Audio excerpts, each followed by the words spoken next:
All right, guys, good morning. That is February 17th, 2025 for you people in the future. President's Day here in the States, and it's been an interesting time since the last time we all were with each other here.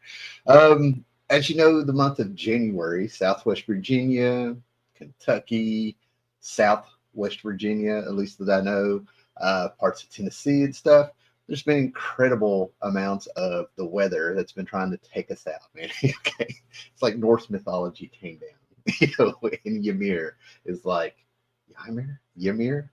Anyway, they're trying to take over here, right? So if you live in the area of Southwest Virginia and such like that, in the immediate area around me, Welsh West Virginia, which is an hour and so drive, Tazewell County, Virginia, Buchanan County, Virginia, Russell County, Virginia, and stuff. Tons of flooding. It's snow and icy now. It rained. And I was able to escape for a little bit yesterday with Josh, our frequent guest on here on our live shows and stuff. We were able to take off on a Sunday, and it was actually a great day, and it's just kind of funny in its own way. Down there, what's going on there about how our day went. It was a good time. But around here, there's like a lot of flooding and things like that that's going on. I think the rivers are starting to recede today, but it is like super cold outside. All the schools were closed anyway. Now the local colleges are closing, except for one that I don't know what their problem is, and a few other things going on. So we're just going to kind of sit down here. We're going to be by the fire. We're not in the comic book room today. I actually got to work on it a little bit yesterday. And we're going to enjoy the smell of the comics, and we're going to use these comics to do what they're meant for, right? A little bit of escape for a little while and stuff, right? So in your mind, or if you have them beside you, first thing you can do is maybe just close your eyes and enjoy the smell of old comics, and hopefully you won't sneeze. Who knows, right? So I hope you're doing well. I hope that a lot of people have their power.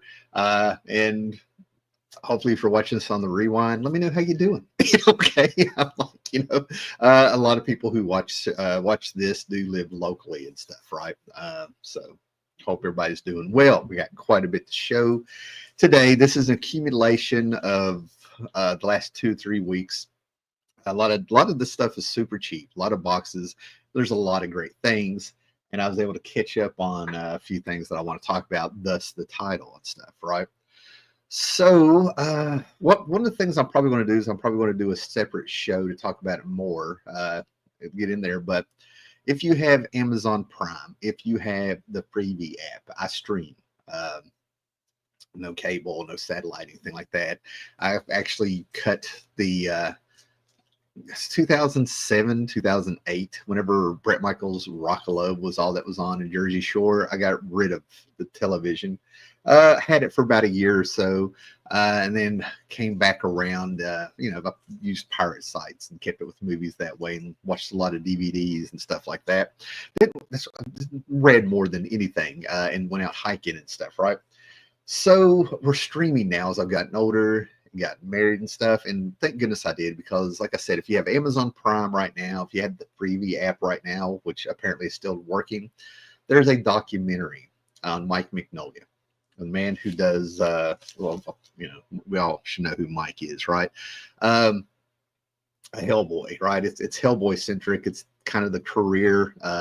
It kind of goes over the career pretty quick of Mike Mignola, and it was a very interesting watch. It's not very long. I think it's an hour and a half. I don't remember. I watched it in 2 or 3 chapters, if you will, 2 3 times, kind of taking my time with it. Very interesting take, but what it did is it made me go back and get my library edition of Hellboy in Hell, which I can't believe is 9 years old now. And it was the final last story. Final last, isn't that funny? It was the final story of Hellboy's destiny, if you will, the end of the saga and stuff, right? And it was a very interesting read. So that made me want to pick a few things up and revisit it and maybe talk about things, right? So maybe we'll end the show with that, or maybe I'll do a separate show. We'll see where things go and leave comments and asking things, right? And I do realize there's people out there that do have to work on President's Day, right? So let's take a look at a few things that we have here. Let's bring out the camera. Usually it's Comic Cam, but you're seeing behind the scenes. Okay, guys. So what we have here is Clerks 3, right? Don't know how old you are out there, but it amazes me how at one point Kevin Smith sort of became the face of a generation of pop culture there, if you will, the slacker generation and stuff, right? And to have Clerks come out 30 years later after the first one, Clerks 2 was amazing, and to see these characters age. And I think it's a lot of reflection on Kevin Smith, what's going on in his life. I don't think it really reflects a lot what's in everybody of our generation, that comes in, but this can be shared by everybody. And I got to say that I do recommend watching Clerks 3. It's a little bit different take than what you see out of Kevin Smith. You either get this askew view universe or you don't. But we come in there and there's parts where I have a feeling if you're of a certain age, if you have family, wherever you are in life, or if you just care about these characters, you're probably going to cry. Okay. Right? So there's parts of this that may just rip your heart out, your soul out. But it's an interesting message. For anybody that doesn't know, years ago, Kevin Smith had the Widowmaker heart attack. And he survived it, and he started like eating less sugar, getting in shape, and a lot of things like that. And I think there's some. I think he's very cathartic with what he did in this movie. Right? I swear this movie came out. I think about I don't know 1 or 2 years ago, and it took 2022. Excuse me. So a little bit less than 30 years. Excuse me. But I just broke down, finally just ordered it off Amazon. It was amazing. I put it in my cart, and then the next weekend it dropped to something like $6. So yeah, that was $6 off of Amazon with a digital code. I've already watched the movie twice. There was a point in time I could probably still do it where I have a Wizard special that came out. Remember Wizard magazine? They had it a View Askew universe. So after watching all the movies on VHS, Mallrats, Chase Namey, Dogma, Jane Silent Bob Strike Back, and everything, we could sit here and play trivia with it. Now I got this for the wife, all right? And this is interesting. This is a German named, anime based on a manga, Elfen Lied. Someone introduced this to me years ago. Absolutely loved it. I introduced it to my wife when I was married, and she's gone off and she actually has a tattoo in her arm inspired by Elfen Lied here. Okay. But this is a 3-disc set from the aforementioned McKays. Now, for you people who don't know what McKays is a, I hate to say is, but because it should be plural. But it's a chain of stores. I know that there's one in Chattanooga, Tennessee, Knoxville, Tennessee, which is the one I used to be able to hit every now and then, and Winston-Salem. And then Josh and I were in Winston-Salem yesterday, and what they do is that this is secondhand used stuff, but it's fantastic. Go in there. They have books, records, DVDs, Blu-rays, 4K, records, albums, CDs, graphic novels, pulps, and they're organized pretty well by genre. Everything from pseudoscience to history to action. You just never know what you're going to find out because you can take your stuff in there and get credit. Well, Josh and I got a bunch of stuff. I've been telling people on this channel, eventually I'm going to have to start shrinking things and getting rid of it stuff. And I made a little box, all right, of some books and graphic novels and hardback books and things like that. Ended up getting almost $100 in credit. All right. So this stuff that I want to show you from McKays when I get around to it is basically off credit. Let me make sure I brought it all down. I feel like there's here we go. Yeah, there's a stack over there. Okay, I think we're ready to go, right? So anyway, I got this for the wife and stuff, right? But this is a 3, and yes, Josh was able to find it on a little bit cheaper on eBay and stuff, but this was convenience, and the wife really, really wanted it. So this is the 3-disc DVD set of a fantastic show. I think this might be on Amazon Prime if you want to watch it, but it is just fantastic. It was based on a manga that was going on, and the manga was still going on, coming out when the anime started. So they sort of follow each other, but where the anime got ahead of the manga, you know how two separate stories that start out the same, and then they have different endings. I found it. My wife immediately went out and got the mangas, collected those. We finished this. We read the manga. So Elfen Lied, very, very much worth watching, I do believe, right? The beginning is absolutely stunning. They grab you with the tone, but you're in an underground bunker. You immediately know, you just know they're underground bunker, and it's a naked woman with a pretty much a metal bubble with spikes coming out where you can't see her face or eyes, and she's escaping. All these guards are coming out. They look like SWAT teams. They're shooting at her with guns, and she's sonic. She has psionics, whatever. And she possesses vectors. These vectors are basically, you don't really see them. You just see people exploding and getting hashed and cut up and exploding, and she's just like whooping their ass. There's no other way to put it and stuff. And you're just like, you can't believe what you're seeing. And then it's that story of the people who possess vectors. Let's just put it that way, right? It's a little soap opera-ish, I do believe, right? Okay. So before we get to the rest of the McKay stuff, what we have here is Gru, right? These are dollar books. The wife, the kid, and I went out last weekend. We just need to get out of the house after the way January was. We were getting cabin fever. So we just got in the car and ended up going out. I was able to stop by a comic book shop in Wise, Virginia. Where's my coffee? Hope you have your coffee. And we in Wise, Virginia. These come out of dollar boxes, I do believe. I feel like I'm forgetting something here, right?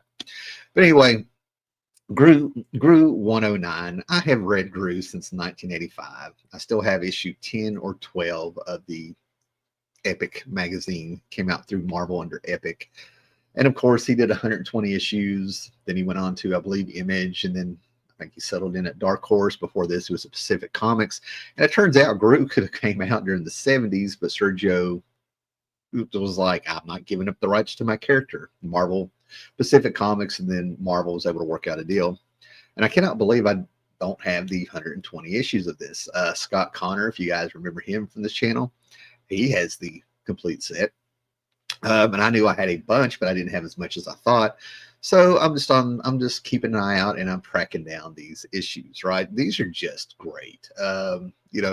Each issue is usually self-contained. Over the years, he had a few 4-parters, not many. I want to say there was a 2-parter. And somewhere out there, Mark Evanier, who usually does the script for Sergio writes and draws the entire book. But there's one issue Mark Evanier got to write himself, and I can't figure out which one that is. Try to figure it out. But anyway, like I said, just Gru. These are good, should be cheap. Issue 120, which I got, the final issue, that one goes for big bucks, which is amazing. And of course, I have I have 2 or 3 of, what's his first appearance? Destroyer Duck #1. I have like 3 copies of that, So whatever his first appearance is officially, I have 3 of those, right?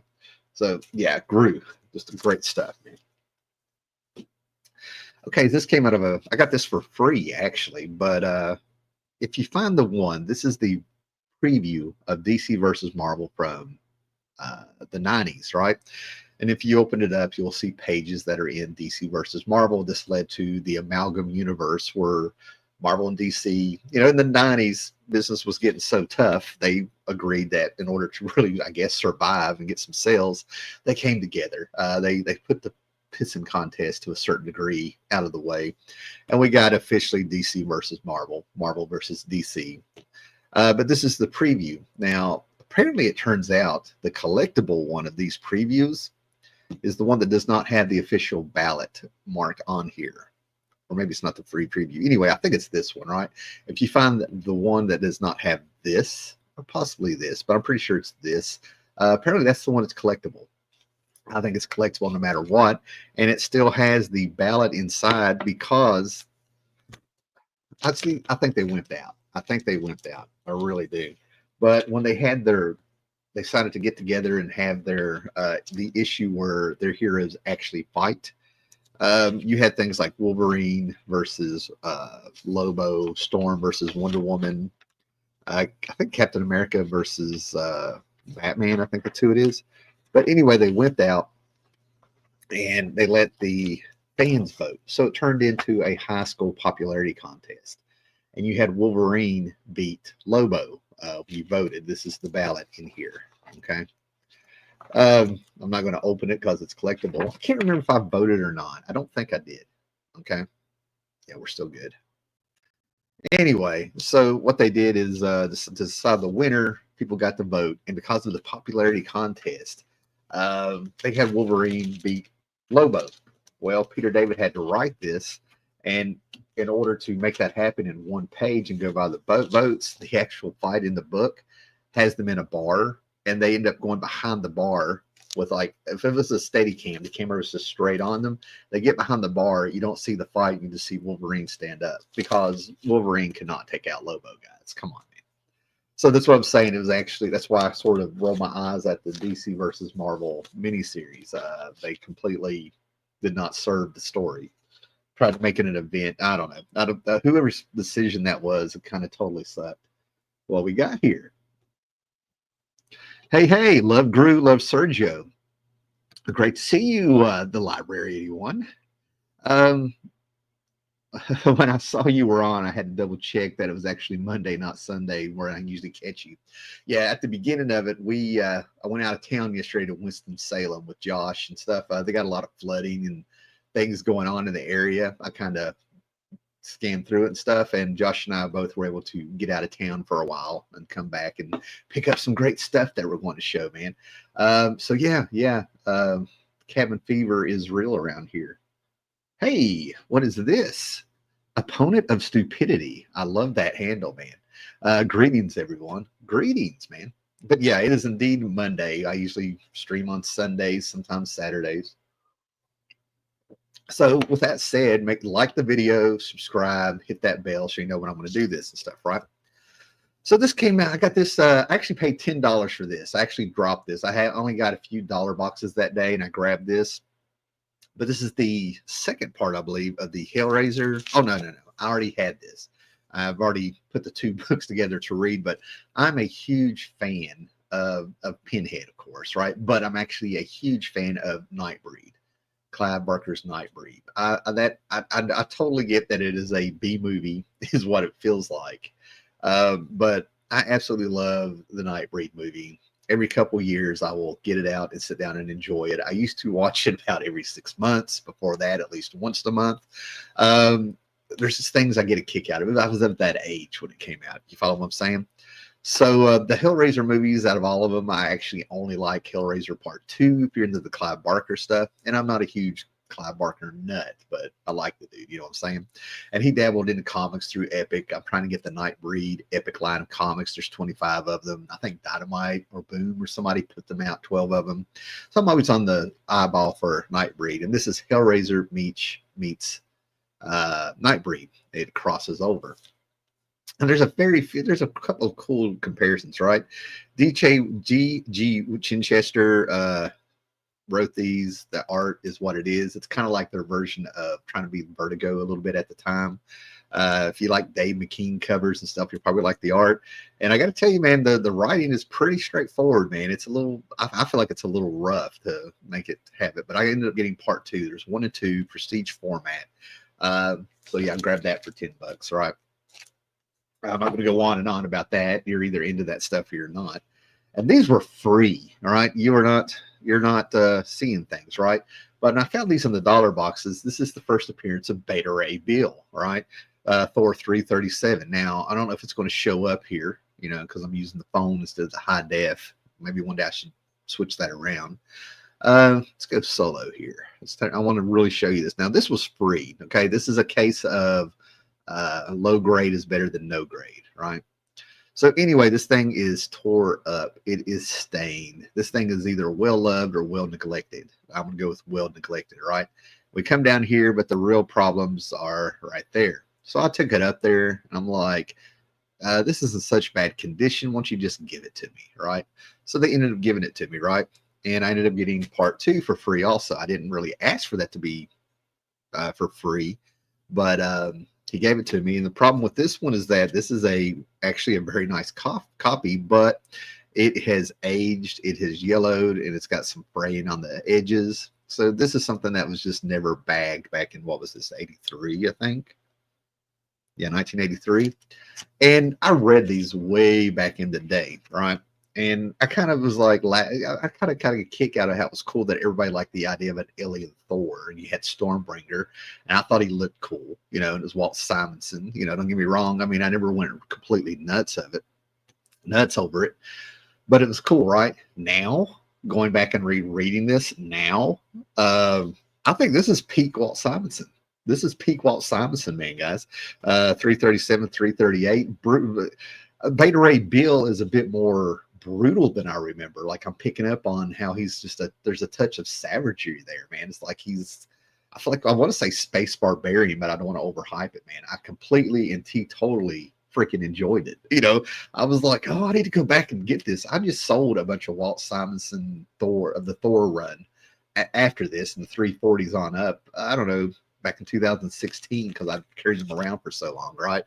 But these right here, this is gold. This is freaking gold. I know it's a collectible. I know I think I have the first appearance of Stormbringer and stuff, right? But Beta Ray Bill beats Thor's ass and wins the hammer. Okay, I mean, he's in front of Odin and everything like that. Don Blake is still in there. Highly enjoyed those and I read them, and that was a surprise. I mean, I knew I was going to be reading some good stuff here, but I didn't know I was going to be like, ready to go get it here, man. Okay, look at this. Tommy T. Dog Lindell. Hey there, I'm starting to collect comic books. I have a lot of manga magazine plus Garfield and US Acres and Captain Carrot. I love Captain Carrot. Read Captain Carrot when it came out, and I think I need one issue to complete the run. I thought I had it all. Huge. I love Captain Carrot. Met Scott Shaw. Scott Shaw signed my number 1 there. Dang, love those. Oh, the Library 88. Love those Simonson's Thor. Great score on 337. I need the renab a copy. Haven't had it since childhood. That's why I grabbed it. Like I said, mine was free, and I've got that urge to track down a better copy. Great reading, man. Oh, the peak Simonson for sure. Absolutely. Okay, your eyes do not deceive you. Now, these I found at a flea market down the road. I'll be getting to the McKays stuff, guys. I'm giving people time to get here, right? And I couldn't believe I found these for $1. I walked in there, and the local flea market is like 3 minutes from me. Once I get to town, I live a little bit out in the country, but once I go down my road, about 3 miles, I'm in town. And I can't believe I'm doing this, but Sticky Goose, if you go back and watch his video about this comic shop makes no sense, that's right down the road from me. And I didn't go in there forever because he would do the thing where you get a stack of books, you would work, spend a little while going through his tons of books and get up there, and he'd want to give you eBay prices. I don't support that. I don't think anybody should, but they've actually started pricing things. It's gotten better in there. So I've been in there twice over the last year, I guess, right? Anyway, but beside of it is a flea market, and I stopped going in there because I figured if anybody brought in good comics, they just have to walk down. They're part of the same strip mall, if you will, right? A bunch of abandoned Magic Marts and stores and stuff, right? That's been there since probably the 70s. But anyway, I went in there and I can't believe I found this. I know everybody went nuts over this when it came out, but it's the second female Thor. Now, the first one is a What If from like 1980 or something, and it was Jane Foster's Thor. Everybody went nuts about that because of the Thor movie, Love and Thunder or whatever. I didn't watch it. But this is the one where it's actually Thor proper turned into a woman. This is actually Thor turned into a woman, right? So everybody kind of went over this. I bought Earth X when it came out. It is a fantastic story. To me, it is the actual bookend to the end of the Marvel Universe. And this went on to Universe X and Paradise X. Your value will be random, I guess, with those two series. But Earth X is solid. I absolutely loved it. So I already had this issue, but when I saw that, I was like, yeah, I'll grab that for $1. And then right here, this is probably like my third copy, but yes, this is Earth X, the half issue with a certificate, but you would order this from Wizard. Back in the day, they would have a coupon inside with a little envelope, and you would check off and send them a money order or a check back then, or whatever it was.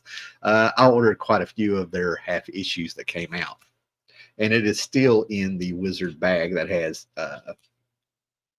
it has the Wizard mark, high quality plastic supposedly, and in case you dropped it or to make sure it didn't get damaged, whoever made this for them made extra plastic on the ends so you can like actually do that. It's not going to hurt anything.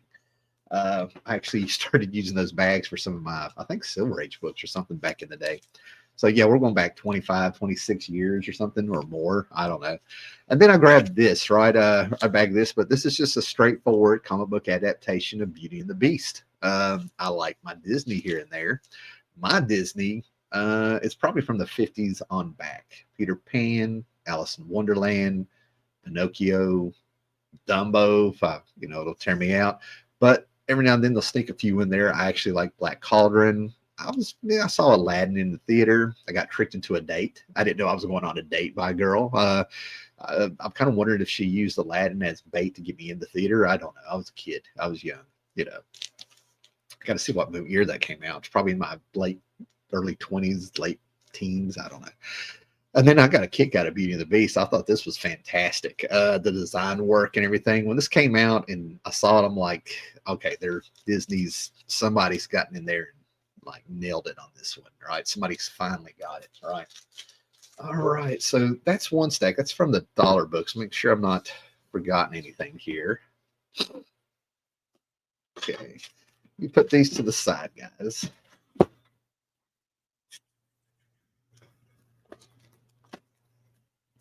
All right. Yeah, we need those right there. We need this here. I got like stacks all across it front of me. Okay, let's see who's here because we're about to get to the McKay stuff, I think. Okay, there we go. We're caught up on comments. Okay, these are out for a reason. Let me see what else I got here. But I was more organized than I was. Yeah, we'll explain what that is here, right? Yeah. So, man, where did I get these? Somewhere I got these, right? I have all kinds of these laying around, right? So I've been doing this comic book channel for 15 years, guys, right? And you seasoned guys might remember this, but what, 15, 14 years ago, we got these preview issues. I still have some of the original ones, and I think I have the one I used in the video, but just for shits and giggles, if you go back and find me talking about the announcement of DC 52, I have a Kirby knife. I had a knife that I would carry around, and it was called my Kirby knife after Jack Kirby, and I would use it to open boxes or open mail or whatever, what I needed to do. And I went through this, and this preview actually announces each issue, all 52 issues of what was coming out with the new 52, where they rebooted the DC universe. And in that, I'm saying this book is going to bomb, and I would stab it, right? So due to stabbing those, and I found these, I just went ahead and grabbed these somewhere. I actually think I paid $1 for both of these, but these are the DC Comics 52. And I would love to like maybe go back and reminisce about why it failed, and it was so bad that DC actually apologized for doing it. And I got these at Baltimore Con years ago. I found these. Anybody else remember this show? People of Earth. It was on TBS. I think Conan O'Brien produced it. I absolutely loved this show, and it ended in a cliffhanger and didn't get renewed for, I think, a third season. I absolutely loved this show. These are the three aliens that were there. This show was fantastic, right? And I found this. I had a friend 20 years ago. This is his self-published book that I found. I actually have some of the Xerox original work he gave me. But yeah, this is a local boy. And this was his book that he and his friend did. I think they even went to Wizard World, Wizard Con in Philadelphia. Almost ran over Chris Claremont and somebody else in their car with a crosswalk. And saw Chris Claremont at Burger King eating a Whopper, but they got a table and everything and went for it and tried to sell this book and never went anywhere. All right, guys, we've waited long enough. Hey, Lady Fantastic, thank you. This crow shirt really got some attention yesterday while we were out. Okay, what we got? Hey, I live close to Nashville, McKays, and have found Nashville. Okay, I didn't know Nashville had a McKays, so you're about 3 hours. I usually ended up going south 3 hours instead of 3 hours past Knoxville to get to Nashville. I have not been to Nashville, but maybe twice for concerts or something. Which McKay's, Lady Fantastic, this is the one in Winston-Salem. I usually hit Knoxville. It's about a 3 hour drive from me when I'm able to travel. There we go. Yeah. Okay. So the McKays in Nashville is huge, guys. So yeah, check out a McKays if you get a chance, right? Fantastic stuff, right? So I wore this Crow shirt without thinking about it because on the back of it, I don't know if it'll show, but if you know the Crow movie, you know, a line from the movie on the back of it says, "It can't rain all the time." I'm wearing this while it's flooding, ironically, because I didn't realize it, right? So when I got to Josh's house and we loaded up in his truck to finish driving down to Winston-Salem, it was windy. You know, it took me about an extra 20 minutes to drive what it usually is to get to Josh's house. And he kind of laughed and reminded me what was on the back of this shirt. We stopped at a flea market called Cook's because we had an hour to kill before McKay's opened. And some lady who had a booth going at this flea market saw the back of it. Apparently, it's been raining in Winston-Salem also. She said, you know, she saw my shirt and was like, "Want to bet? It can rain all the time," in her opinion, right? So when I was at McKay's, people in Winston-Salem, in my experience, are super nice because there was a person named Jose who saw this. I was in the DVD Blu-ray area getting that Elfin Lied. Who walked up to me and he was like, "I'm right there with you, man." And he was getting a Blu-ray of The Crow. And we ended up having about a 10-minute talk about the soundtrack, the vinyl records, the movie. Complete stranger. We ended up like bonding there for a little bit. And I saw him 2 more times in the store. We ended up talking to him. I also want to apologize to the person who saw me at McKay's, who recognized me as Howler Mouse due to my voice. I can't remember your name, buddy. I feel like it was Ken. I feel horrible, man. But after having a 15-year channel, I used to get recognized during the from about 2013 to about 2019. I would get recognized at Heroes Con and flea market stuff, locally stuff, pretty regularly. So it's been forever since this. You know, people have done that, and it kind of threw me off for a minute. You know, I was like, "Oh yeah, I'm Howler Mouse. I forgot." So it was great seeing you. But I just got to say, the people were super nice. Had some great conversations, right? So without further ado, here we go. Yeah, I mentioned Chattanooga. I've been to that one a few times. Isn't it awesome how comics, movies, music, and art can bring people together, total strangers? Absolutely. And I just can't get over how everybody had the same mission in that McKay's and anybody would help you out. Yeah, that's what makes it great. That's why I enjoy McKay's, at least the one in Winston-Salem. Knoxville, mixed results, man, but that place is bigger and huge and stuff, and people are a bit more competitive because there's so many people in there. So here, without further ado, we're going to start with the McKay's run. I'm going to go ahead and start with the big books, right? And I'll even tell you how much they are, right?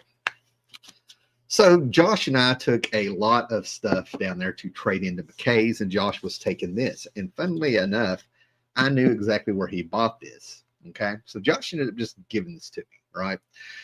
But basically, last year we went to Charlotte, North Carolina, went to a mini con run by the people who do Heroes Con, right? Charlotte Con, I think it's what it's called, right? And there was a table there that had Epic Collections, hardbacks, brand new stuff, great, $5 a piece. I ended up getting, I don't know, 4 Epic Collections of Conan that I came back to see if this was still there, and Josh got it. He saw the second movie of Sin City, did not like it, so he was getting rid of this, and it's still sealed. He gave it to me, so I appreciate that, Josh, man. I absolutely love Sin City. I have almost all the comics themselves, a lot of the trades, but I mean, the hardback of A Dame to Kill For, I very much appreciate it. All right. Then we have this. This was $6. I have seen this at McKays the last 2 or 3 times I have gone to Winston-Salem, which is about 3 hours from my house. This is put out by Dark Horse, and I'm assuming it's a reprint of maybe something British. I don't know. I haven't done my research, but it's called A Small Killing by Alan Moore and Oscar Zarate. I don't know what this is about. It looks beautiful. It feels very indie. It almost looks, the coloring looks like it's watercolor almost. It could be. But yeah, I'm going to have to do some research because, you know, I have followed Alan Moore and inadvertently ended up studying Alan Moore, not just his works. And, you know, can't wait to see what this is all about. And like I said, this is probably when Alan Moore was still probably a little bit less jaded. It feels very 80s. It feels very 80s. Let me see when this came out. 1991. Apparently, this came out through Dark Horse in 1991. $6, guys. $6, and this was $12 back in 1991, right? So yeah, I would love to sit here and give you trivia and talk about it and stuff, but I have honestly never heard of this, right? So yeah, something new.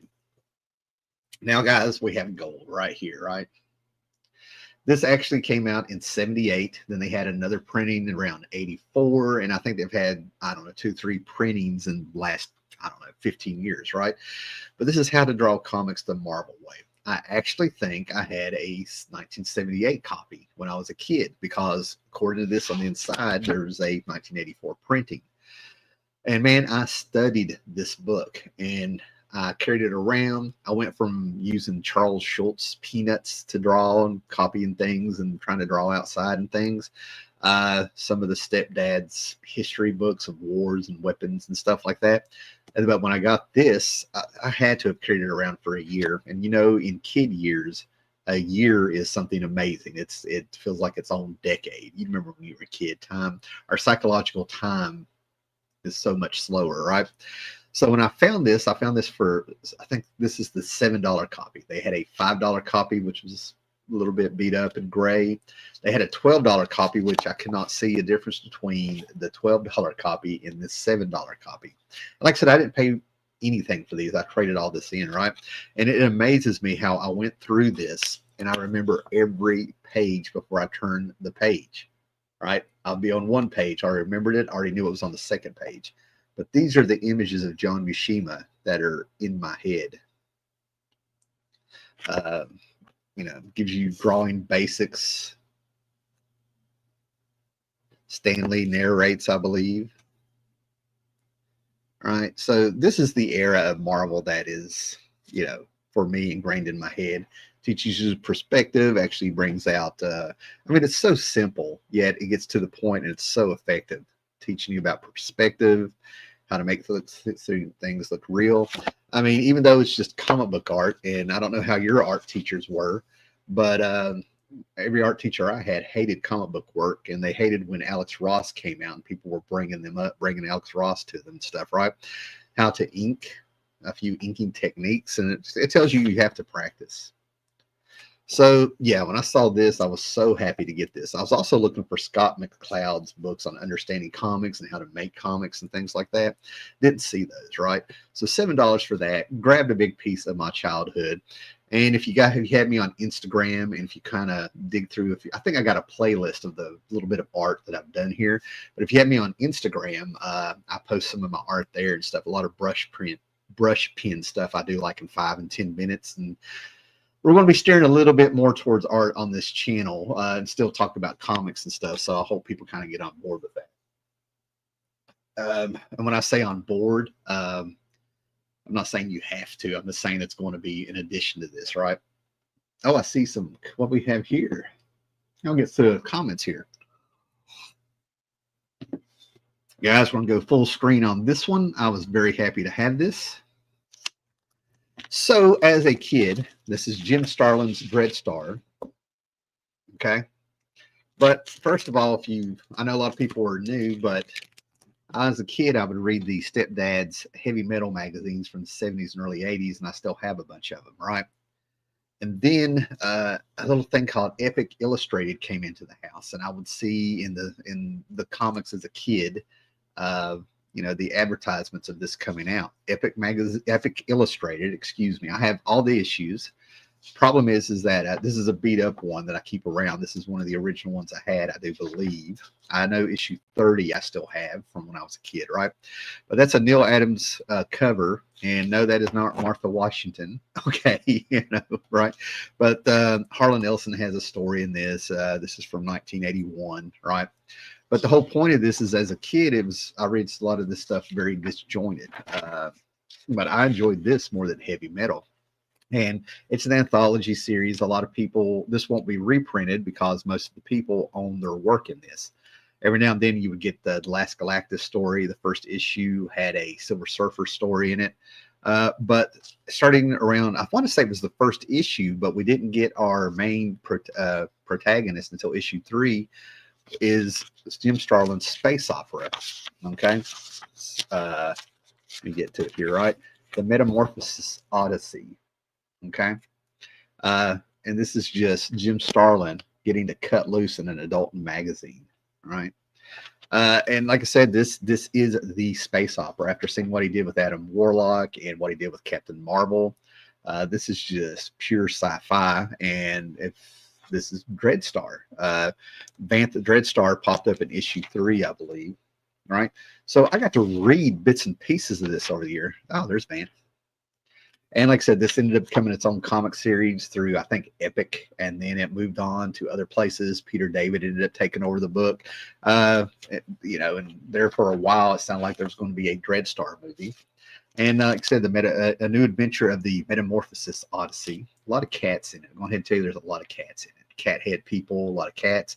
This is set way in the future. I mean, what I love is that I've always told people, Star Wars came out when I was about 4. I'm pretty sure I saw it in a theater. I saw it in a theater, but not in 77, I'm sure, probably around 78. I found out years later that theaters back in the 70s and 80s and probably the 60s is just because a movie came out on a premiere date on a weekend, your theater may have still gotten it 6 months later. So you got to remember that. But anyway, I've always said that in pop culture and in my opinion, the world, you have 2 eras. You have before Star Wars and after Star Wars. And to me, this is after Star Wars, where people were, got a little validation and wanted a little bit more science fiction, if you will, right? So why am I showing you this? Because apparently in 2010, I didn't know this existed. Dynamite Comics came out with this beautiful hardback, and I have cleaned it. I have pressed some of the dust sleeve cover. This was $14. And when it came out, it was $30, right? So I have repaired some of this and looked at it, but the inside of the book is fantastic. They reprint the entire Metamorphosis Jim Starlin Odyssey from the beginning. This is all the Epic Illustrated issues. This is the graphic novel I showed you, and probably more and then some. And this thing is just absolutely beautiful. Some of the issues are in black and white. Some are in color. You just never know what you want to get. And I mean, this is just some beautiful work by Jim Starlin. Now, for me, this is the 80s. So Jim Starlin was in his early 30s when he did this, and this is prime Starlin. All right, playing with the blacks, and the storytelling is fantastic. And I mean, to me, the parts of the Metamorphosis Odyssey should have been. Oh, sorry, guys. I was trying to help us out there. Should have been, could have been a movie and have it directed by Stanley Kubrick. What is going on with this? Well, I'm not going to mess with it, guys, but I think you get the point, right? Some of this stuff is just beautiful. This gray ink wash, and like I said, we have some color. This is a beautiful, the glossy paper. And the thing actually has some weight. It's a little bit heavy, right? So, I didn't know this came out, and this is a beautiful trade. Beautiful. Let me fix this a little bit. I don't know what's going on here.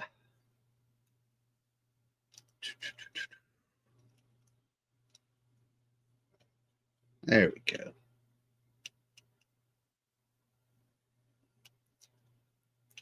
That's better or not. But anyway, fantastic stuff. That is what I'll be reading next. This is such good stuff. I was so happy to find that, and for $14. Okay, what do we got over here? Let me look around here. I have a stack here.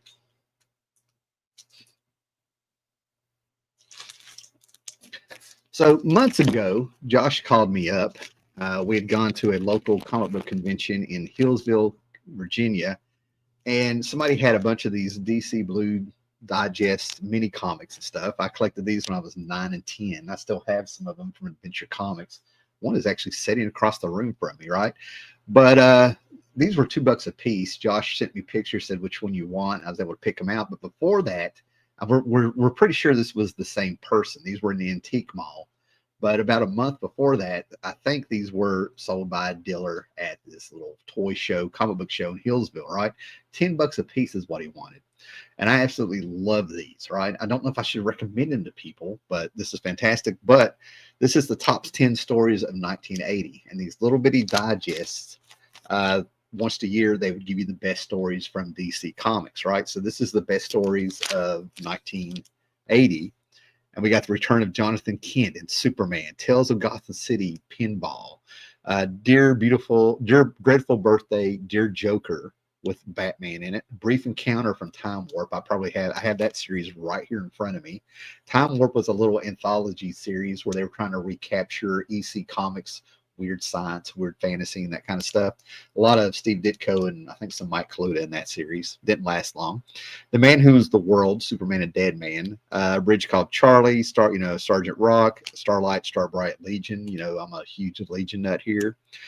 Val the Samurai from Jonah Hex, Bruce the Barbarian from Tales of Unexpected, Secret World of Jonathan Kent from Superman, right? So even in that era of DC with, being a mixed bag, with Teen Titans finally coming in and kind of dragging them into the mainstream, the present, if you will. This stuff is fun. Some Green Lantern stories, reprints stories from the past. I think we have another one here. The year's best comics of 1981. This is where the Titans have come out.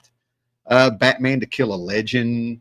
Shazam stories of Savannah's Novelle. The Dummy from Sergeant Rock.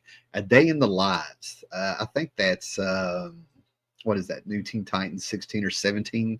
Marv Wolfman. That's for Titans fans. That was a very personal issue for some reason. Basically, Kid Flash is telling his day to his parents through a letter. You get to see what's been going on with the Titans through his letter that you see him handwriting to his parents. Then at the end of it, he realizes he misses his parents, and he, instead of putting it in the mail, he hand delivers it with its super speed. Very touching. Triumph Tells the Green Lantern Corps, Whatever Happened to the Crimson Avenger. That's a backup story from DC Comics Presents that I bought when it came out, and it's fantastic. I'm going to go back and reread it because I'm saying fantastic from the mind of an 8-year-old. The Pursuit of Joy from the Tales of Gotham, The Dying Day of Lois and Lana. Then we have things where these are the stories of when Black Canary, Zatanna, Red Tornado, Elongated Man joined the GLA, reprinting those stories. And then I can't believe this was from 1987. I don't know where this came from or what it's about, but this is the Spider-Man Comics Magazine #1, and it reprints Kingpin stories from the Romita days. That blows my mind. And then every now and then you would get Secret Origins, okay? And this is the Secret Origin of Inferior 5, the Legion, Sunboy's origin specifically, not the Legion.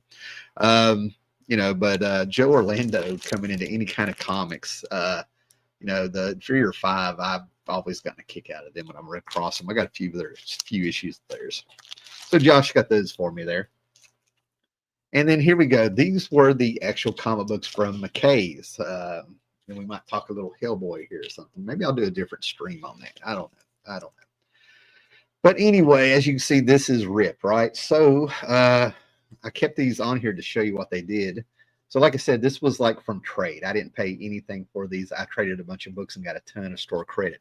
But McKays has these stickers. And if you get the books or anything that is kind of fresh, the stickers come off very easy, even on a comic book without a cover. They actually put some of these stickers on top of the comic that did not have a bag, right?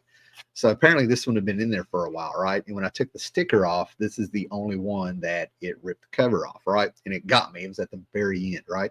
But that's not a big deal because I already have this issue of Legion of Superheroes, the 5 year later arc. So this was, and it's, this didn't have a bag, and it was 40 cents. All right. If they did not have a bag, it was 40 cents, and they actually had the price tag 40 cents on top of it. The reason I got this one is that it has a Keith Giffen cover of the Legion of Superheroes 5 years later. There's Ultra Boy, Chameleon Boy, Timberwolf, the replacement for Supergirl, Brainiac, Matter Eater Lad, but it has a poster. And I will be taking this poster out and finding something to frame it with. So that was not a big deal. I actually am fine with the Legion of Superheroes 5 years later. I got a kick out of it. The only Legion reboot I cannot stand is the one Mark Waid and Barry Kitson did in the 2000s, the 3-boot. And what's wild is that, here, I love going through the letters pages. There's a letter here from Asheville, North Carolina, where this guy is just telling them, I will no longer, you have messed with the Legion so much since Crisis, you've just desecrated and destroyed them. I need to go back and read that letter. But yeah, even back then, you still had I know we can get online and see people making whole videos ripping up comics, and you can go through Facebook groups and social media and see people doing it. Well, they were still doing it, but they were doing it with by typing it up or writing it by hand, right? So that's a whole different level of hating on a book. You know what I mean? You're mad enough to where it's like a concert. I saw an interview with somebody at his concert where he talked about somebody started throwing crap, human feces, on the stage, and they slowed it down and said, think about that. Somebody was so mad at my show. Man, let me come on here while I'm telling a story. See that somebody is so mad at my show that they actually dropped their pants, took a dump, surrounded, in the middle of a mosh pit of a crowd, picked it up and threw it. That's how mad they were. That's what I think about when somebody writes a letter just hating on a book, the direction it went. Oh, let me see. We'll put that there. Right. All right, guys. Let's check. Let me see what we got here. Let's do a few comments while we make it through these books.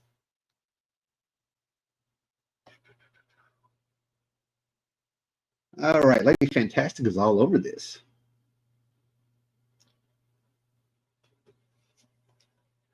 Sorry, guys. Hold on. For some reason, it's not wanting to move correctly. Here we go. All right. Okay, the library, 88. He knows who this person is. Oscar Zarate. I'm assuming I'm saying that wrong. Reminds me of the Panda Brothers. I need to re-get A Small Killing. Well, I'm looking forward to reading it. Always great to find to discover something out of more I never read before, especially from the past. Lady Fantastic. I was obsessed with the Bond movies as a kid, and I had one book that was like a companion of the Bond gadgets. Carried that book around everywhere. Showing my buddies how real sabotage was conducted. Oh, Lady Fantastic. I love drawing pics of my favorite comics. I learned a lot from reading the comics. Fantastic. Let's see. Okay, here we go. This is one's comics. Dreadstar is a Starling delight. It's going to be nice to actually read from beginning to end. I sporadically read it. I met him in real life. Yeah, I met, you need to go to my Instagram or see what's going on. Believe it or not, and it's true, Jim Starlin was my smoking buddy at Heroes Con when I smoked.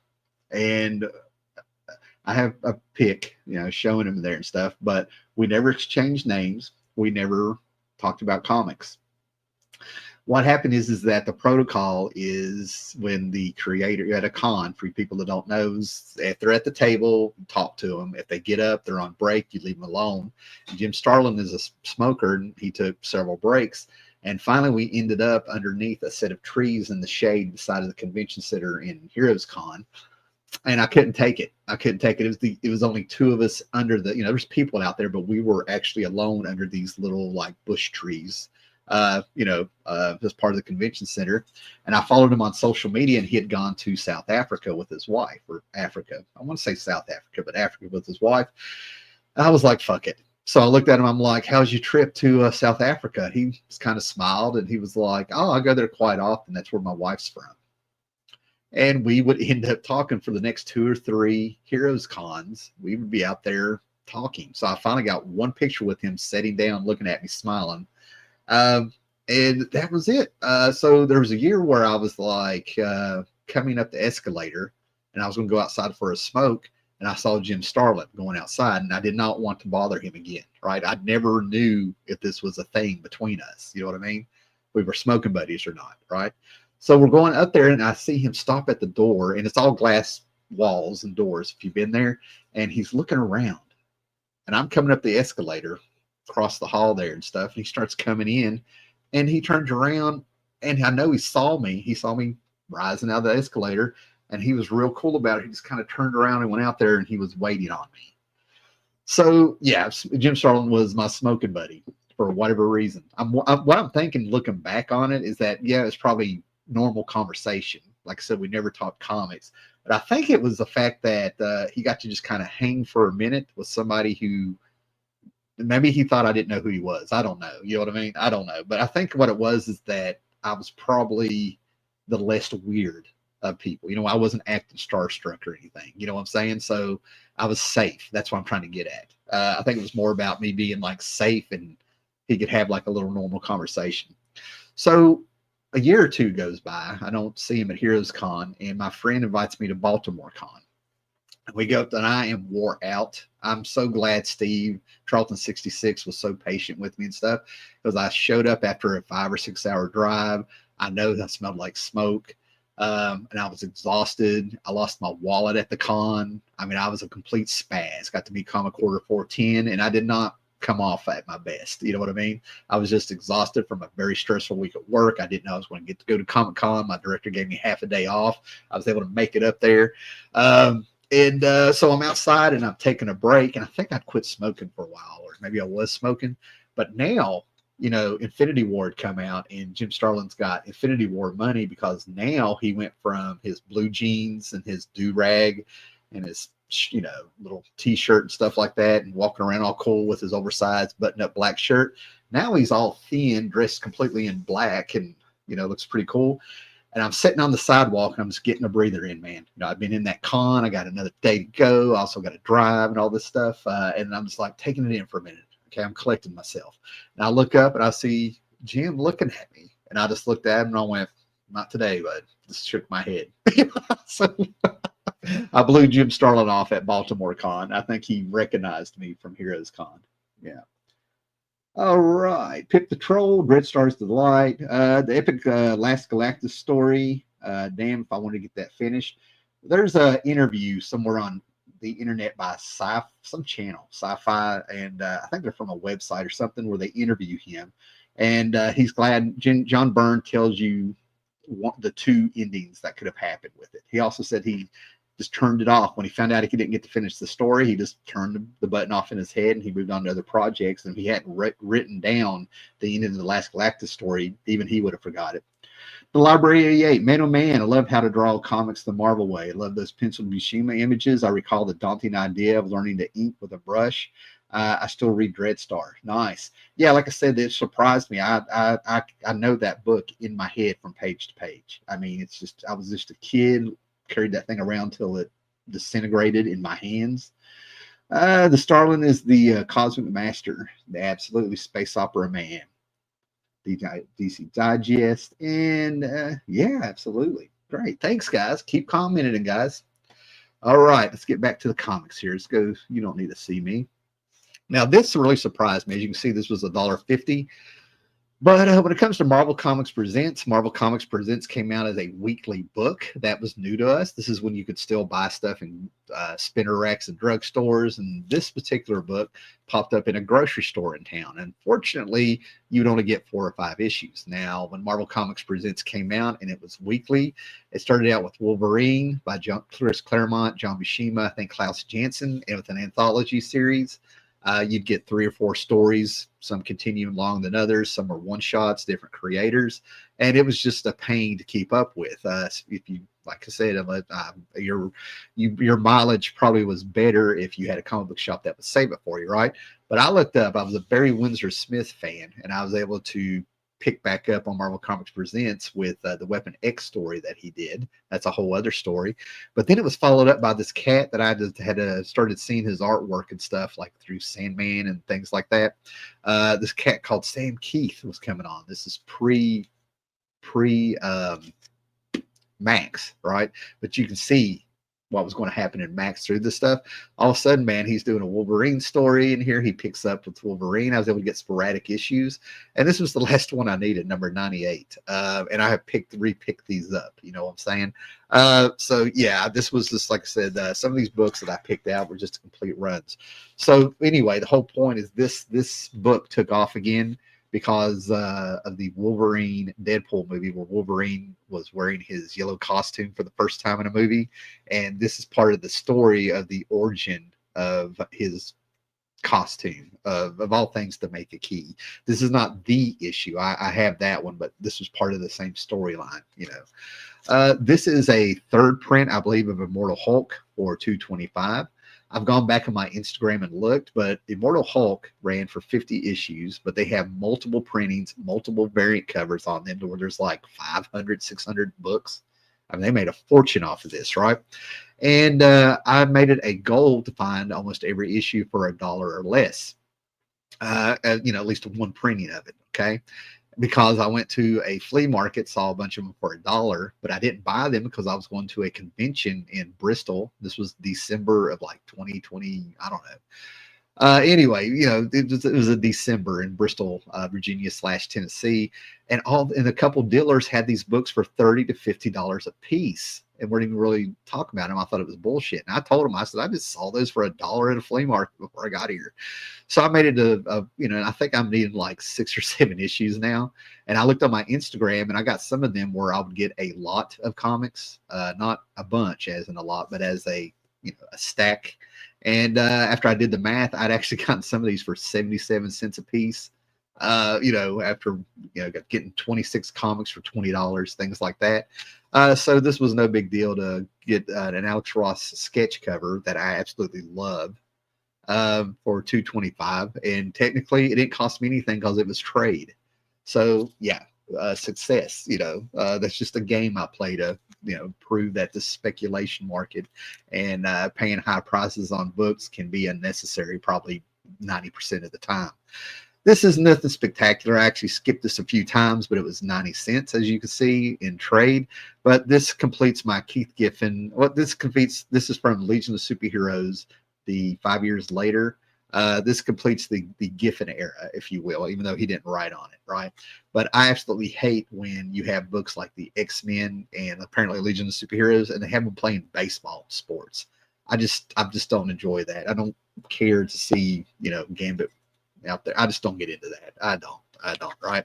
These aren't going to blow you away, but these are books that I needed to complete the Legion of 89 book to about 90, I think 94. They change the year every year as in real time. But the first 26 issues, I think it's 26 issues of this book, Keith Giffen plotted and you know, worked on the book. Legion 89, this came out of Invasion. That's a Dan Barrington cover. By this time, Barry Kitson had taken over the writing. Mark Waid would come on after that. But about the first 26 issues of this book, in my opinion, if I remember right, I'm currently in a reread of this now that I've gotten all the issues. But I loved this book when I was able to get a hold of it. But I only had 3 or 4 issues. It was like issue 6, issue 9, maybe somewhere in the teens. You know what I mean? This was not on newsstand, and I absolutely love this book. This book took place in Legion 89. That's why they put it on. I think that's why they made sure you saw the year on there, so you didn't think it was the Legion from 3,000 years ahead. And it has major ties to the Legion then, right? This is great sci-fi. This takes place out in the world, and this is the book that I thought James Gunn had read and gave it just a little bit of that Giffen humor for Guardians of the Galaxy movie. I'm like, did he read Legion? And then I had to remember that Keith Giffen, who did this book, also did the Great Annihilation crossover event in the early 2000s with all the cosmic characters out in space, you know, in the mid 2000s, early 2000s. So I didn't know, but yeah, I now have all 70 issues in the annual. I needed these 3 issues. They were 40 cents a piece. As you can see, the sticker that said 40 cents on it did not rip like that first one. This is the actual Phantom Girl from the future. She switched places with a Durlan, and that Durlan, see, if you know Legion lore, you'll know what I'm talking about. Durlans are shapeshifters. Think Chameleon Boy, right?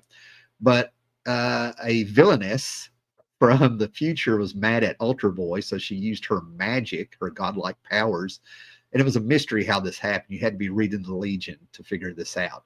But because there was no explanation in this Legion, in the Legion 89 book, or Legion 90 at that time.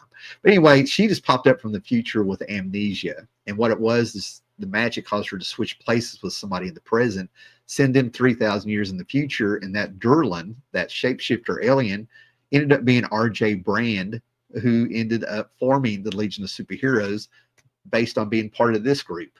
That's, did your eyes cross when I was explaining time travel stories, a plot from time travel? It happens, guys. It happens. Yeah. It's a miracle that Sam Keith became a mainstream success. I love any weird original artist that I could. Yeah, he owns Baudet.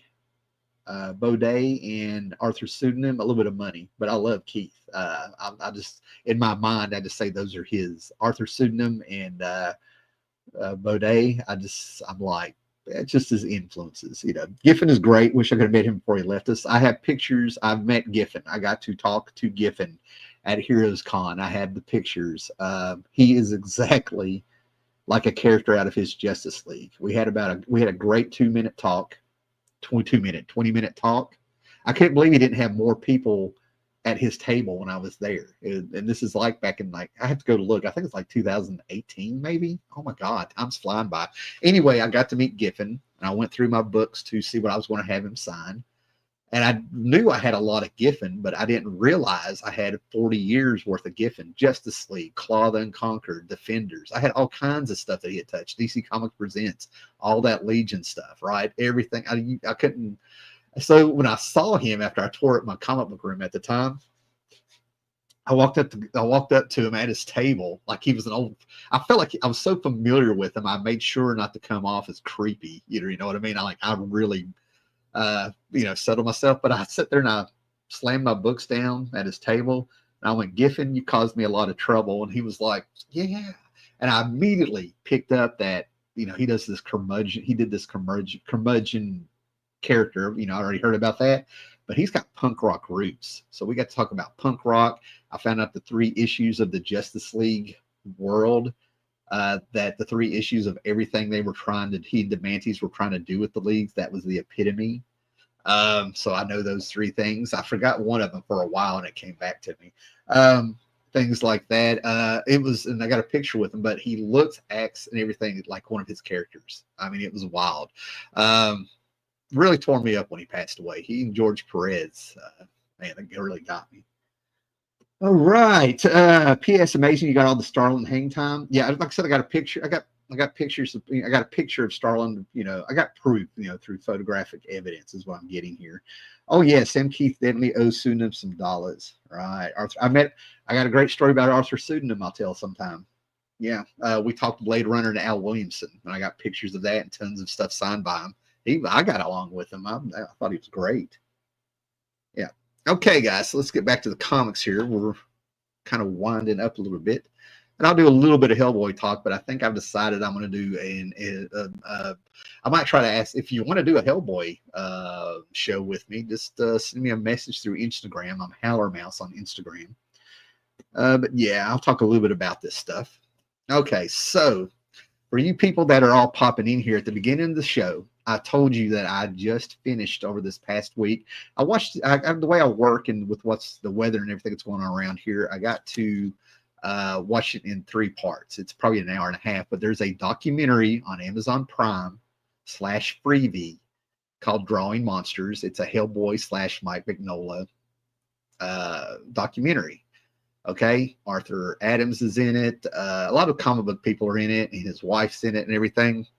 And it kind of goes briefly over his career, talking about him and stuff. There's one part where Mike Mignola kind of pissed me off. So talking about Don Perlin, even though he didn't say his name. But anyway, the whole thing is that it made me go in there. My wife, for a present, I can't remember if it was a birthday or Christmas, she got me Hellboy in Hell, the library edition. I was there sort of more or less from the beginning due to collecting Next Men. I had the first appearance of Hellboy. Then I ended up buying it again for $3.50 or $2.50 in the year 2000. But anyway, I was there at the beginning, and the documentary Drawing Monsters was completely honest. Hellboy did not take off like people think. I came around 95 with the Wolves of St. Augustine. I think was the name of the story. So my favorite era of come here, kitty. Hold on, guys. We got to take a break. Let me come back here. I have a cat that wants love. So she's stuck to my. There we go. This is Shiva, everybody. She has just crawled up on me. But anyway, I'll talk about the documentary while I'm holding her. But anyway, I think the trade that you can get is called Strange Places. That's my favorite. That's my era of Hellboy, right? So anyway, after watching this and seeing him, Mike Mignola, kind of talk about why he ended Hellboy sooner than expected, I went back and I ended up reading Hellboy in Hell. I only had 3 or 4 chapters to finish it, right? And now I'm on this big Hellboy kick. You know what I mean? Like, I got all the stuff on the shelves. I got rid of a bunch of my comics, even though I still kept some of them, because in the trades, Mike Mignola adds extra pages. You done? By Shiva. And a Shiva Destroyer. She may come back up. She's not done. Anyway, so, you know, he adds pages. You get extra art and commentary in his trades. So I was like, hell, I'm not going to get the issues. So anyway, I ran across these and I picked these up for $1.95. This is issue 10. This is it. This is the end of Hellboy's destiny, if you will. And it's very existential. In the 90s, Hellboy was fighting monsters and very blue-collar feeling, a little bit of humor in there. And then as Mignola evolved over the years with his artwork and stuff, it got a little bit more abstract, a lot more blacks. I felt like it got a little bit lazier because he drew less and less in the backgrounds, but that's just his evolution. If you get what I'm saying, that's a critique as a reader, not a critique as in it's a constructive critique. It's not a deal breaker, right? But I kind of, like I said, that 90s stuff around 94, 95, 96, I think that's my favorite Hellboy. But ironically, my favorite Hellboy stuff, as story-wise, as in stories, is a lot of the Richard Corbin stuff. Crooked Man, I couldn't believe they made a movie of it. I can't wait to watch it. Crooked Man is my absolute favorite Hellboy story. You know what I'm saying? Even though, you know, it's the, well, how do you say that? It's the best amongst best. You know what I mean? Hellboy stuff's fantastically good. But anyway, you need to fantastically good. What a compliment. Anyway, let me get a cup of coffee, man. I'm winding down a little bit. So here's Hellboy and Hellboy number 10, the actual last Hellboy story, the end, even though he's gone back in time with Hellboy and the BPRD in 1953, BP and the Hellboy and the BPRD in 1961, whatever all those series are. But here's 9 and 10. Now, I put this one specifically after number 10 because number 9, because that snake plays into a story. Oh, tell me I brought it down. Yeah. The Magician and the Snake. All right. Let me find this here. Right. This story is very important to the Hellboy stuff. Let me find it here, guys, because he wrote a little short story with his daughter about a magician who knows he's going to die, and the snake is his best friend. This actually ties, this came out like in 2002, and his daughter helped write it when she was 7. And she won an Eisner for it, her one comic book story, her first comic book story when she was 7. And basically the Monkey King tells this wizard he's not a great wizard. He says, oh yeah, so he takes these 3 objects, a sphere, a pyramid, and a square, or a cube, and he makes them disappear. And the monkey is like, you are a great magician. So the snake, his best friend, says, why are you down? You're a great magician now. He was like, no, I overextended myself making those objects disappear.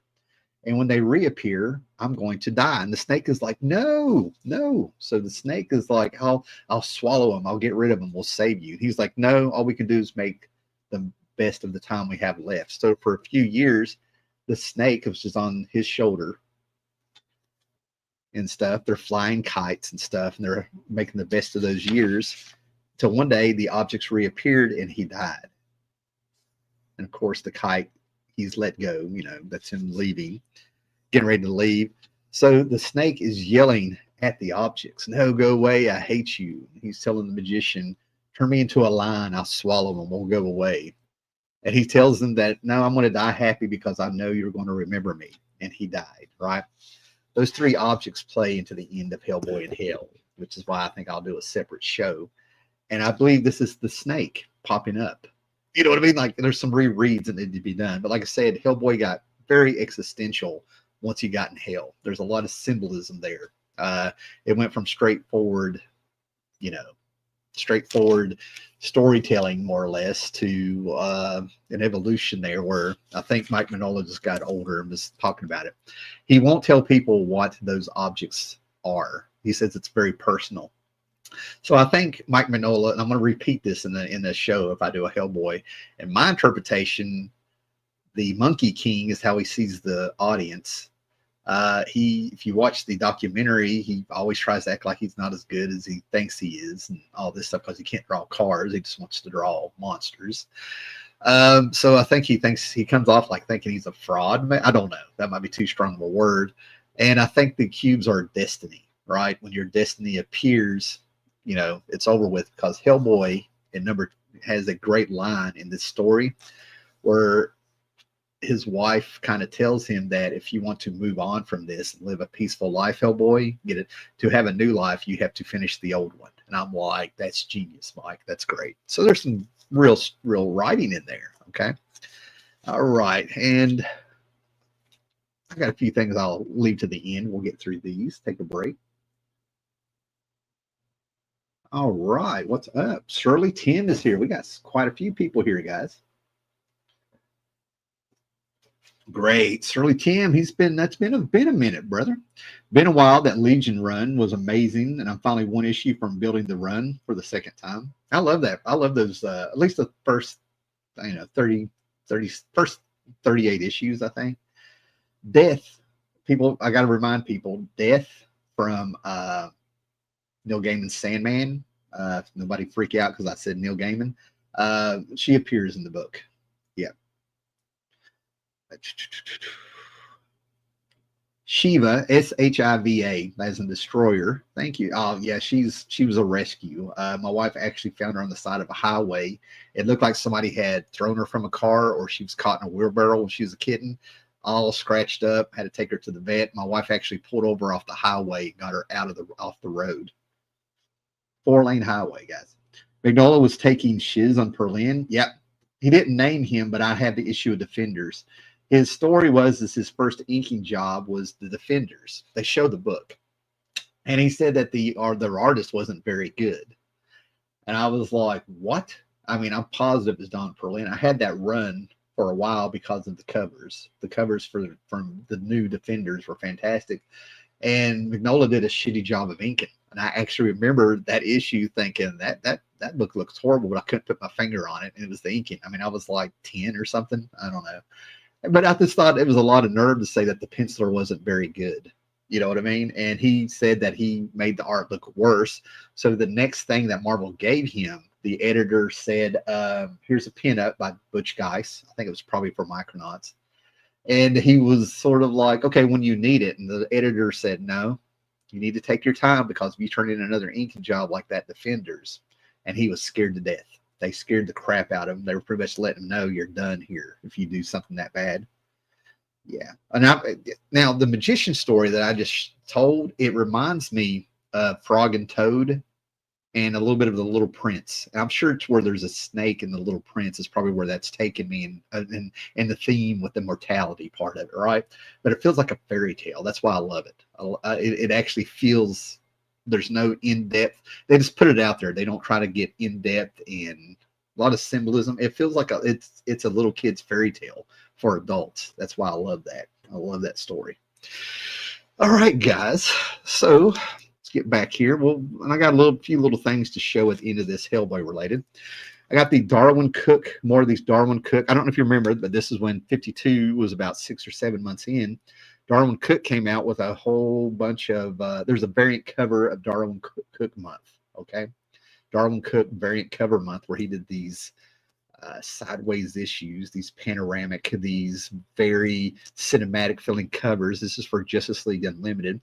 There were tons of these, and I'm always picking them up. People went nuts for them at the time. The great late Darwin Cook. And there's something about this one where this Batgirl, number 37, Oh, wait a minute. I'm sorry. We were a couple years into this. Threw me off, guys. Sorry. Justice League Unlimited is number 7. That series, I don't think, came out when 52 started. So, I don't know. They messed up everything. But anyway, apparently, this is 3 years into the DC 52. But anyway, here's the Batgirl that Darwin Cook did with the horrible cosplayer friendly costume. This was so bad. But Darwin Cook did a little magic with it. There you go. Notice how he doesn't really accentuate the costume. You follow me? It was that bad, in my opinion, right? But anyway, there's something controversial in this. When I put this in my COZ app, it had a minor key marking and said controversial issue. So if you know what's going on with Batgirl 37, let me know, because I'm probably going to forget before I even get off here to check it. Just picking up a few books. This book, Detective Comics 582, as you can see, it's a Millennium crossover. He's in a swamp. I keep losing the books in my boxes, but this book actually attaches to 3 other books: Suicide Squad, Captain Atom, and I keep forgetting the 4th one. There's 4 books where they all connect. All the heroes are in the swamps of Louisiana flying around, right? And I have 3 in one box, then I'll lose 1 in one box, and I'm trying to keep them all together, So, and then I got this one. I took a chance on this one. This is Supergirl number 8, 2006 by Joe Kelly. $1.95. Sorry, guys, 90 cents, $1.75. These were all trade.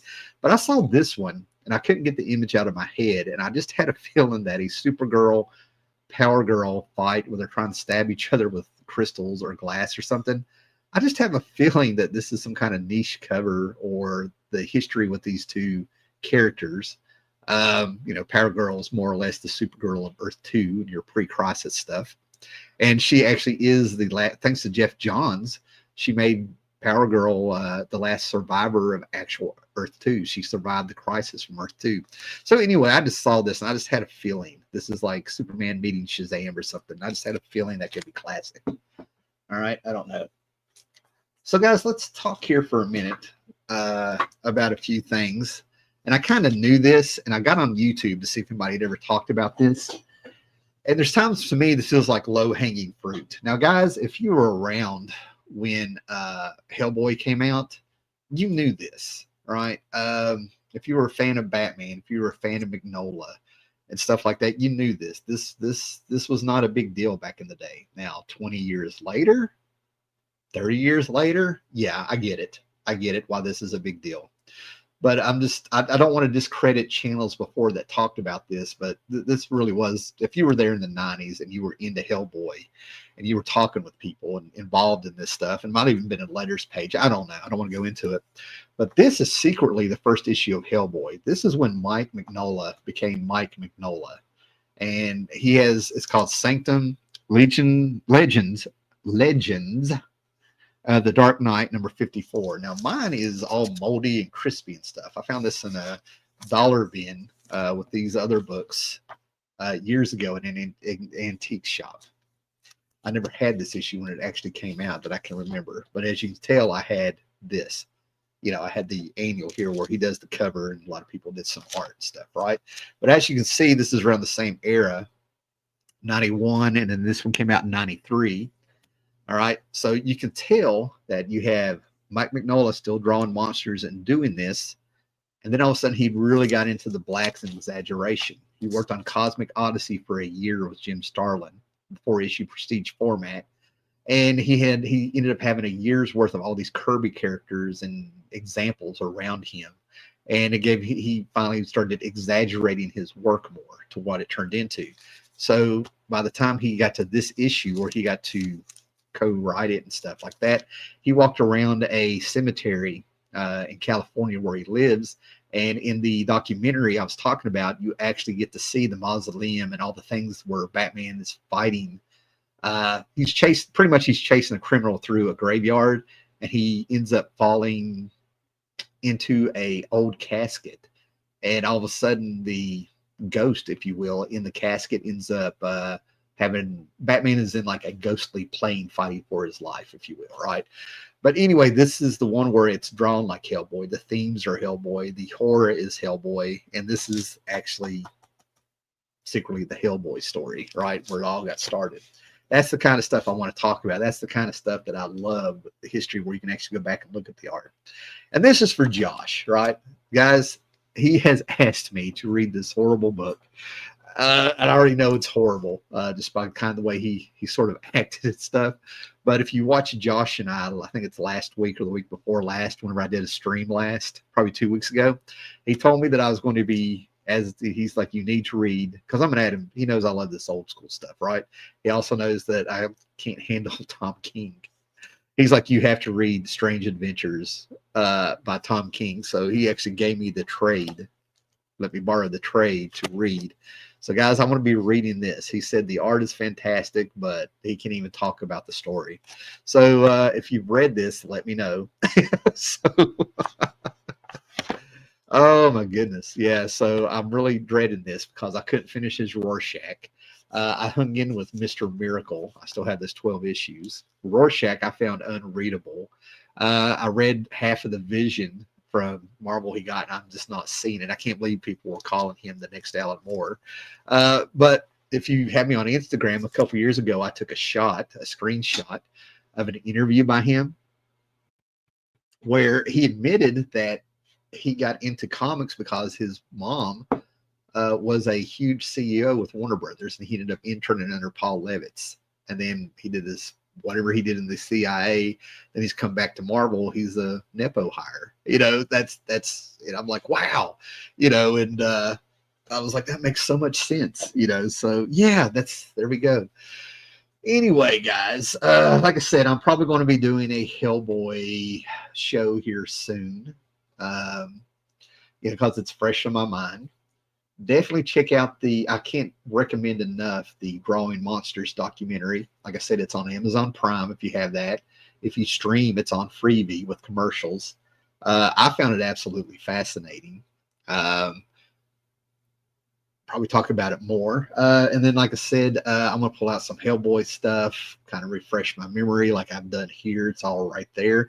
I don't want to talk too much more about it because I'm sort of like a cup that overflows. Once I get an idea in my head, I start filling up what I want to say on here. I do this unscripted, always from the hip. And I want to keep, every now and then I might jot down a note to make sure I cover the topic or something. So I'm probably going to have all this Hellboy stuff, and then the cup's going to fill up. And once I get it out, the cup will be empty as I poke a little hole on it, let it leak out as I talk on here, right? So if there's anybody who wants to do a Hellboy live show, get on Instagram, get on the messenger on Instagram, let me know. Let me know if you read it and stuff like that. Maybe, pop on here. I don't know. But yeah, that'll probably be the next thing. So make sure you thumb up this video. Make sure you are subscribed and hit that bell so you know when I'm going to do this. If you guys have come in late, like I said, in the area, all the counties around here, southwestern Virginia and the south part of West Virginia, and things that's going on. If you're watching the news, there's a lot of weather. A lot of people have their power out, and there's a lot of flooding going on. And right now it's like snowing and pure ice outside. So, yeah, it could be anytime and random because we're not going anywhere. That's why I got the fire going downstairs. And January tried to kill us. February, it's trying to do what its big brother did. So yeah, you guys take care of each other. As Tom Petty once said, don't let it get you, babe. Don't let it kill you, babe. Don't let it get you, babe. Because the waiting's the hardest part, guys. Got to remember that. So anyway, everybody be excellent to each other. Hang in there. Let's see if there's any more. We're good. Later, guys. Read your comics. Be excellent to each other. Thanks for popping in, guys.